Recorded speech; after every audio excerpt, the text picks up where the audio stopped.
All right, Miss Wendy, here we go. So I'm gonna try to explain things a little bit from what I've put on your sheet. So I'm gonna start. You told me about the common injuries are some quad and hamstring stuff. So this drawing is gonna look a little funny, but what I'm trying to teach you first is about firing patterns. So usually injuries always happen because we have improper firing patterns. We always want the glute to fire before the hamstring and then before our low back. So usually injuries come from us not having the right firing pattern. We want it to be, again, glute, hamstring, and then the opposite side of your low back. So it should go one, two, and then the other side of your low back. When the firing pattern's wrong, we usually hurt our hamstring or our low back, hey, or even our hip flexor on the other side. So what I'm going to teach you is some breathing mechanics and stuff. I'm going to attach another video where I explain it a little more in depth.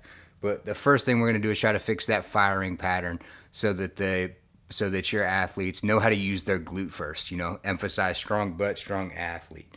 Okay, so then we want to also train your glutes as much as possible. So just re-emphasizing on the importance of your glute, because the glute is where all your power comes from. It's where it's been proven that our athletic position and our athleticism really hinders on glute performance. So that's always our focus.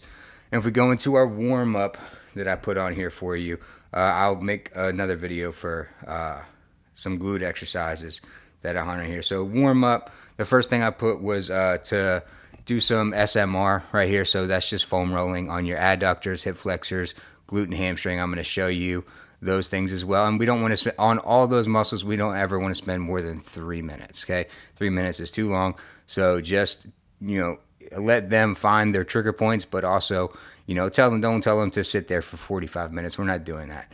So the little dynamic warm I put together, I used yards because I'm assuming you're going to have the field. So it's a 30-yard build-up sprint. And what you're going to do is wherever you start, so let's say this is the goal line, you will do your build-up sprint 30 yards out, and then we would do our stretches back to that start line, and then sprint again, stretches back this way. And you'll see it detailed a little more in the Word document I sent you. Okay, so then we get into the seated or spot warm-up, and here's where I'm going to show you just exercises based off what the end of those are. So if I can flip this camera. All right, I'm going to stop it and make a separate video.